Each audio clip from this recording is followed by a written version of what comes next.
welcome back to The Groomsman. I'll be your host, Jonathan. Today I'm using 345 Soap's Rendezvous. This is a dupe of Versace Pour Homme, which is a really nice cologne scent if you've never used it before. It's one of my favorites. I use it often.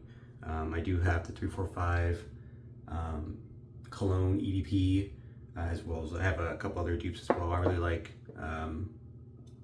Versace Pour Homme. It's really great. I get a lot of compliments on. My wife really loves it. I get compliments out in town and stuff when I wear it. It's a really noticeable scent. I will say the original 345 or the original Versace, it only comes in an EDT. They never made an EDP for it for whatever reason. And I found that the scent, it smells great when you first spray it out of the bottle, but the longevity is not great. Like you'll spray it on, you'll smell fantastic, and then like half an hour later, you're like, where did the scent go? At least that was my experience with it. I found the dupes last a lot longer. I was wearing this one yesterday and wearing it today. The 345 EDP cologne, and I know at lunchtime I stopped at Subway to get a sandwich, and the lady at Subway complimented me, and my wife still said it smelled good when I got home from work. So it lasts. It definitely lasts. Lather is fantastic. I got this all lathered up with the That Darn Rob shave brush here, spalted maple, and a badger knot. Got some pre-shave on there. I haven't shaved in like 2 or 3 days. I think it's 3 days. I have this Badger brand. No, that's the aftershave. Post-shave oil, pre-shave oil. Same company, a little smaller bottle. Got like 400 oils in it. I like it. It's pretty good. I can get it locally from the, I know Adam hates when I say this, the Green Grocer. That's why I keep saying it. It's like a Whole Foods type store. I can't remember. I always forget what it's called. The organic place. They have some shaving stuff there. I know this Badger company, they make a soap too, like a hard soap, so like a triple milled single tallow soap. It's kind of like a bar soap to me. It doesn't really lather. I mean, I guess you could use it, but I prefer a lather. A stable lather, not one that's gonna evaporate in 5 seconds. At least that was my experience with it a while back. It smells good though. For the razor, using the Karve Overlander made in Canada. This is a brass version, but I got it plated in gold. I bought it from Razor Emporium New off their website. They were selling these. I'm pretty sure they still are. And so I bought it from them, and then it directly got sent to their plating services shop, and then they plated it in gold for me, which I thought was pretty cool. I just thought it'd be neat to do. And I think it looks great. I dig the handle design. I think it looks really sharp in the gold if you can't. It looks marvelous. They did a really good job on this one. I've not always had the best experience with Ari. I think any shop makes mistakes and stuff, but I will say this one turned out great. I got it loaded out with a new Nacet stainless. Haven't used one in a while. Really sharp blade. Generally, like compared to a feather, it's usually considered like slightly less sharp than a feather, but more consistent over a few shaves. The Overlander has slightly positive blade feel, like a 0.07 positive blade exposure. So it's got a little blade feel, but not a lot.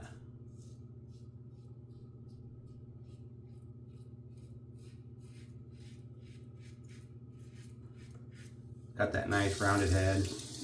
Very easy to use. Very smooth on the face. Also, they have the brass version, which is this one. And they have a stainless steel and an aluminum.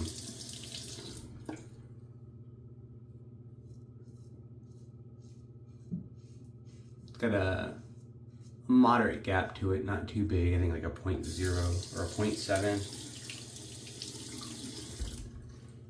0.73, something like that.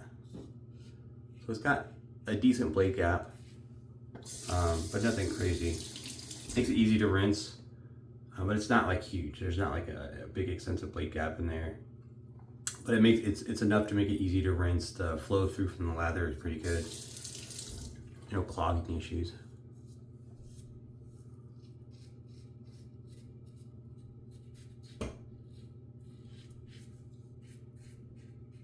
It's got kind of a natural 30-degree shaving angle. Easy to find. I've had this for a while. It's not my first shave with this. Just my first shave in a minute.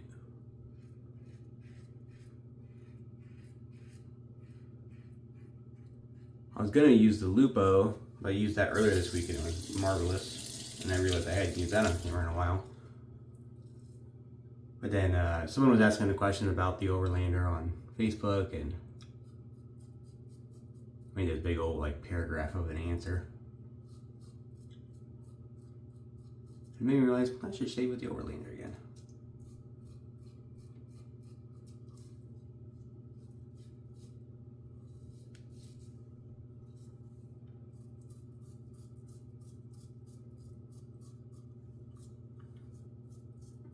That was really good pasto. Very smooth.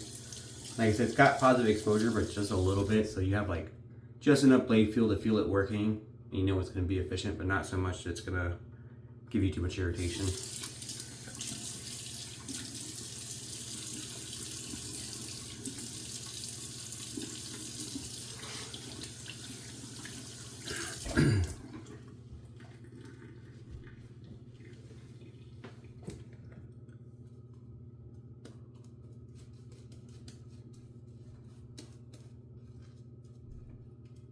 This soap smells really good. That Versace's good stuff.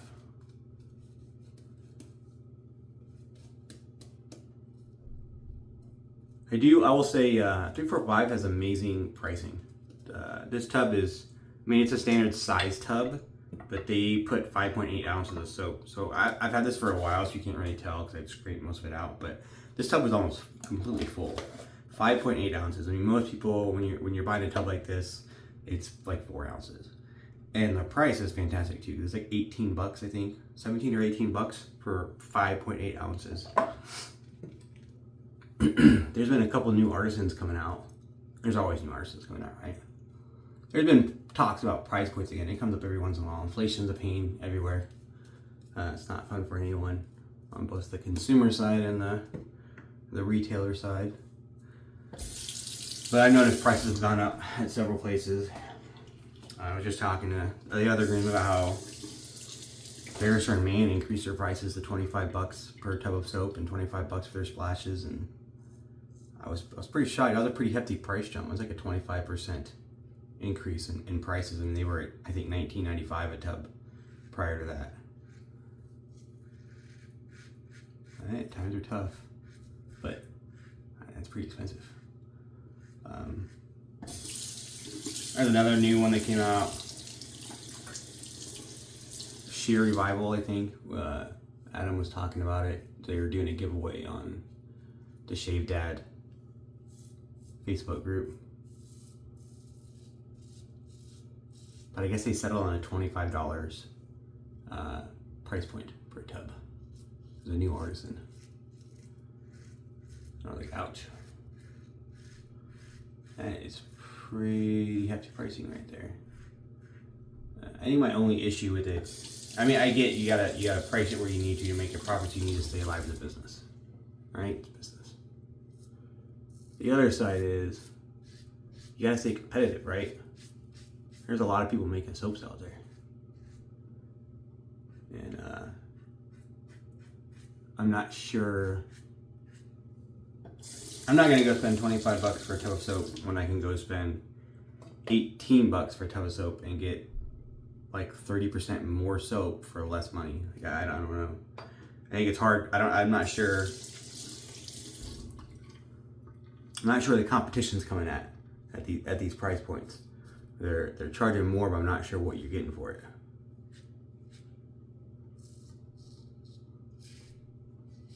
There's plenty of places, Sterling and stuff, where you can get really nice soaps, really good scents. And it was funny because I remember talking to IMCDB did a big rant about this stuff a while back, and I remember laughing about it at the time. I'm like, yeah, whatever, it's a couple bucks. But it's like a couple bucks now, and then a couple bucks, and then a couple bucks, and You see companies that were like 2 years ago charging $15 for a tub of soap are now charging $25 for a tub of soap. So I get where he's going now.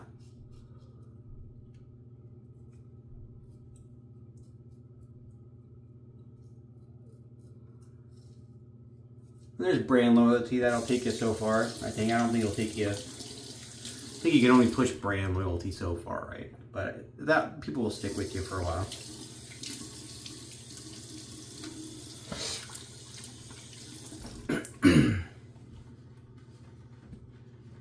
I'm not gonna say don't go buy these soaps that are more expensive. For me, that's all expensive. I like Bear Your Man. I really like their soap base. I go back and forth between A&E and Bear Your Man, which is my favorite, but I just used I can't remember which one it was. Seville from Bear Your Man in the Omnibus base. And man, that Omnibus base is the top. That being said, I've had that soap for a minute, and it was not $25 a tub. I don't know. As much as I like it, I don't think I'd buy a replacement at that cost. That's a lot of money. I think there's enough options out there that I think I can just go find something else I like from somewhere else. I will say, in light of all this stuff, these price increases, Murphy and McNeil dropped their prices recently. Just like a month ago or so. He put it out in his newsletter too. I like Murphy and McNeil stuff. And they were talking about inflation and higher cost wages and everything else, and trying to maintain, competition between their peers and be relevant and all that stuff. And they decided to go the other way. They decreased their prices on all their soaps, or most of their soaps. I don't know if it was like they have a few different soap bases, like the Kodiak base is like their special base. I don't know if the price decrease changed that. I don't think so. I think it was for their standard Aeon base offering and their splashes.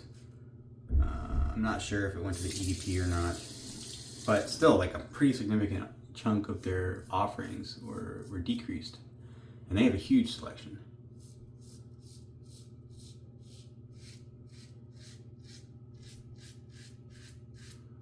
So you still definitely got plenty of options out there that are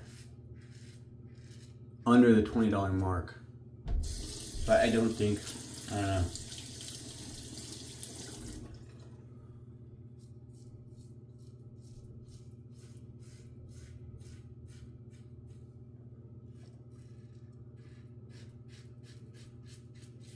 I think if somebody's gonna start selling soaps for $25 or more a tub, they gotta really convince me why.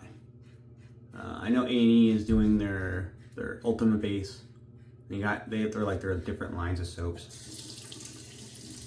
but they're also kind of like making, there was a new base. It was their top tier base, and then they're putting it in glass jars instead of plastic tubs because they're doing this eco-friendly thing, and they're using these new glass bottles, and the packaging is more premium.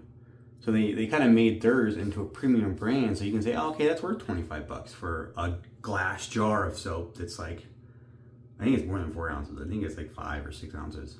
It's a pretty large glass jar. Or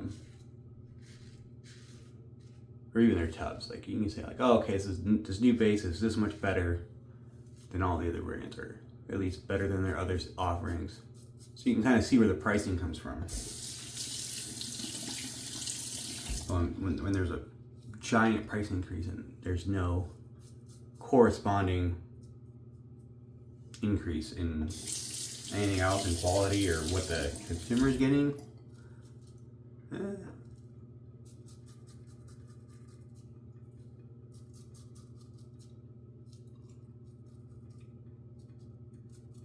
but I understand, times are tough. Businesses are doing what they gotta do. I don't know. I mean, business is overall down on the shaving stuff. I don't know.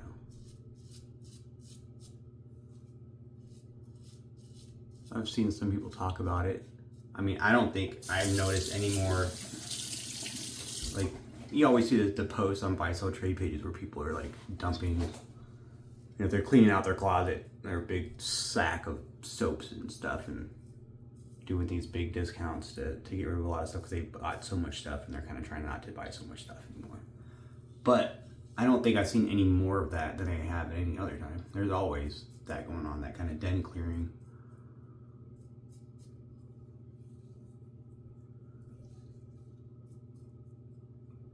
But maybe there's an overall slowing in purchasing. I mean, I thought that's crossed my mind more than once. The community as a whole, I think you can, when you're coming out with new releases all the time and people are wanting to get the new scent, the new label, and the new whatever, eventually it's gonna, they're gonna see that stack of stuff where they, people post their pictures of their collection of PA or A&E or whatever. At some point they're gonna realize how much they spent, and there'll be a little buyer's remorse there because they realize they'll never be able to use all the product they bought.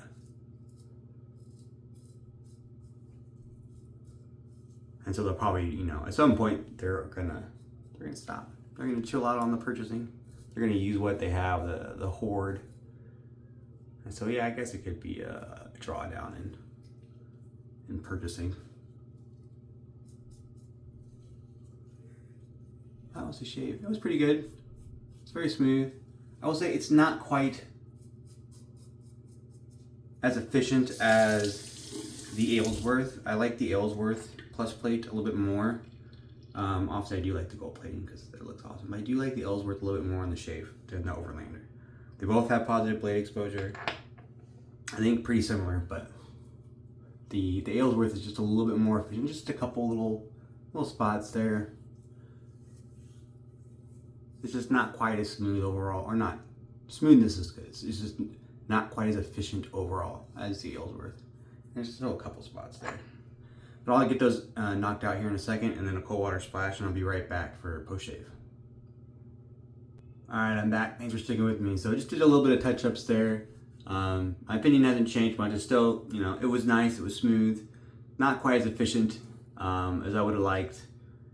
So it's not, my favorite razor. As far as like comparing other razors, the Aylesworth is probably a really good comparison as far as price point, design, brass razor, the plus plate, the exposure and stuff are pretty similar in settings.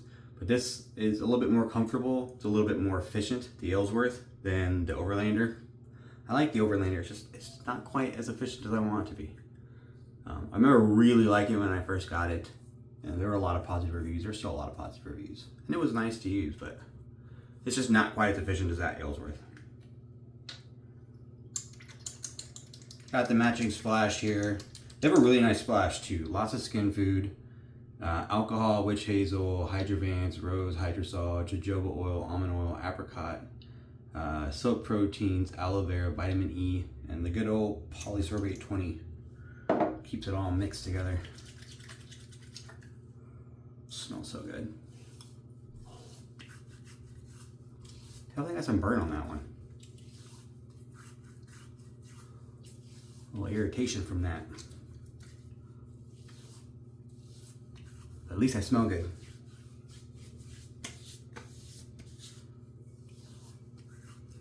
They do make some really nice products. I haven't used their balm before. I've considered buying one, but I don't use balms a lot anymore. Mostly just use splashes, and then I use a post-shave oil once my face dries off. That's kind of where I'm at on my post-shave routine right now. I know they make some other products too. They have I think I have it right here. No, I'm not sure what I do with it. They make solid colognes too, in kind of a chapstick form. It looks pretty neat. I'm not big into wearing solid colognes. I don't feel like I get anything out of them. I know it's supposed to be like a personal scent bubble. It doesn't work for me.